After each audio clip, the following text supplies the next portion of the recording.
Greetings my friends, I'm Caro and welcome to my channel, The Mental Traveler. In today's video I'm going to talk about another trilogy related to Star Wars. This one is centered around my favorite character, Anakin Skywalker, and his transformation into Darth Vader, hence the name of the trilogy, The Dark Lord. All three books were published in 2005, the year when Revenge of the Sith came out, and the first book is written by James Luceno and it's named Labyrinth of Able. The second book is the novelization of Episode 3, Revenge of the Sith, by Matthew Stover, and the third book is also written by James Luceno, and it's called Dark Lord, The Rise of Darth Vader. The trilogy begins a few weeks before Episode 3, goes through Revenge of the Sith, and spans up until the first months of the Empire, and the days when Darth Vader finally showed the galaxy that he was a force to be reckoned with. These three books, particularly the second one, we really get inside Anakin Skywalker's mind and we see his inner struggles to his imminent downfall and the birth of Darth Vader. I must say though that I have already made a book review for the second book in this trilogy, Revenge of the Sith. It's in the video where I reviewed the novelization of episodes 1 through 3. So today I'm only going to talk about the first and last book of the Dark Lord trilogy. But in the description box below you can find a link to my review of the second novel in this trilogy. It starts around 5 minutes 20. And finally, this will be a video with spoilers, so beware. Labyrinth of Able by James Luceno. At the end of episode 2, Attack of the Clones, we see that the Clone Wars have begun. They last 3 years. And Labyrinth of Able picks up just at the end of the Clone Wars, weeks before episode 3. Through the Clone Wars, Anakin Skywalker and Obi-Wan have been fighting all over the galaxy, fighting the separatists of the New Republic and Count Dooku and General Grievous. Through the Clone Wars, Anakin and Obi-Wan have become these very famous heroes that the whole Republic loves because they always succeed in their missions. But Anakin is very resentful towards this role he has to lead because it keeps him away from his wife, Padme Amidala. At the start of the novel, they haven't seen each other for months, so that stress is really showing in Anakin. His frustration with the Jedi Council for keeping him away from the capital where Padme is. And I won't give away what happens in the book. I'll just mention that it begins when Anakin and Obi-Wan come into this intelligence that may lead to the whereabouts of Darth Sidious. And since the Jedi Council don't really know if Sidious is alive or not, or if he was just a lie that Count Dooku said to Obi-Wan in episode 2, Obi-Wan and Anakin decide to go investigate in order to try and catch Darth Sidious. And the novel ends before the start of Revenge of the Sith. I give this book 3.5 out of 5 stars for very personal reasons. My second favorite thing in the whole Star Wars world is the love affair between Padme and Anakin, and we don't really get as much as we could have had of that in this novel, so that was a letdown for me. But basically the real reason why I didn't love this book was because I think Anakin's state of mind wasn't described very well by the author. Jim Luceno didn't give me the sense that Anakin was in the brink of his downfall. I didn't get as much frustration and contempt towards the Jedi Order or desperation for not being able to be with Padme or as much dependence on Palpatine as I think he would have had weeks prior to what we see in Revenge of the Sith. And regarding my second favorite character in the Star Wars universe, Padme Amidala, there are some beats where the story is told from her point of view, but I don't think that Jim Luceno did a very good job in capturing Padme. I think that she's always been a very active character, whether she's being a senator or a queen or fighting at the Battle of Naboo or in Geonosis. But in this novel, towards the end, there's this big siege on Coruscant by General Grievous because he wants to kidnap Palpatine. And the siege is sometimes told from Padme's point of view,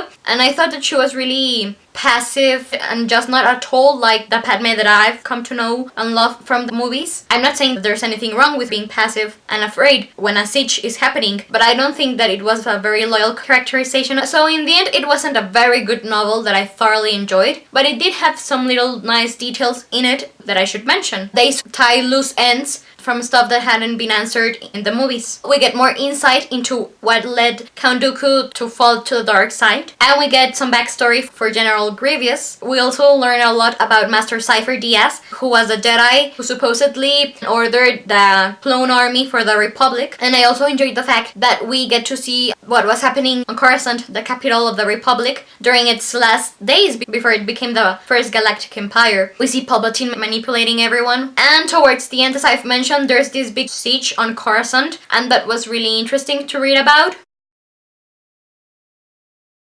I won't be mentioning much about this book since I've already talked about it in another video, but I can mention that the novelization of Episode 3 Revenge of the Sith by Matthew Stover is really beautiful. His writing style captured my imagination, and he really manages to portray Anakin's despair and his state of mind prior to becoming Darth Vader in a very poetic way, and it's one of my favorite books in the whole Star Wars universe. Dark Lord, The Rise of Darth Vader by Jim Lucino. The story begins in a planet called Morcana on the Outer Rim, just hours after Order 66 has been put into action.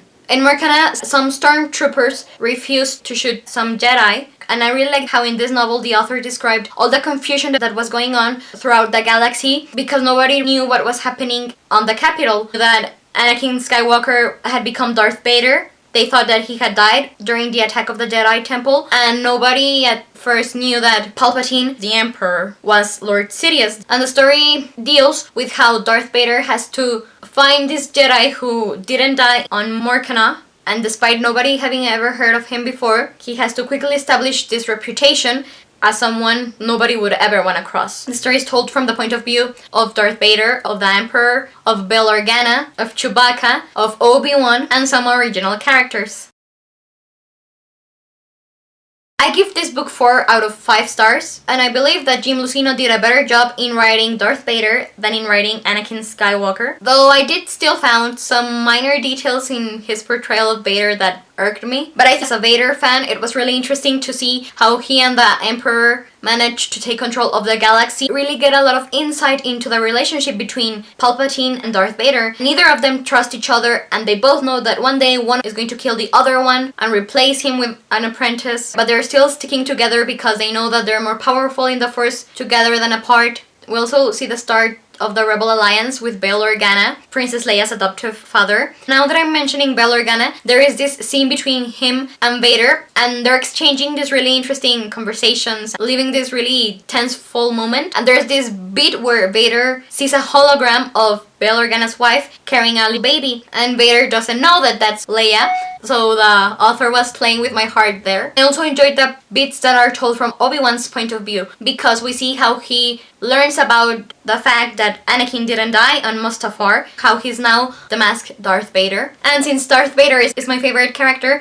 I want to mention a lot of things in this review about him and the way Jim Lucino writes him. First of all, I think the author did an amazing job in really describing the way Anakin was feeling during the early days of Darth Vader. We really getting into this sort of depressed state of mind that he was in, and I could feel what Anakin was feeling during those moments, how claustrophobic it was to be inside this new body suit. Obi-Wan's line in one of the original movies where he says that Darth Vader is more machine than man came into my mind while I was reading this book. It was heartbreaking. I mean, he had to change and adapt in every single aspect of his life, from the way he had to eat or talk or move or go to the bathroom or even sleep, and of course now he had lost everyone he'd ever cared for. This sort of humanized Vader in my eyes, despite the fact that later on in the novel he does some pretty gruesome and horrible things to others in his quest for power and lust and vengeance and blood. I was always remembering the struggle that he was going through inside the suit. As Vader's reputation grows, so does the hold of the dark side on him.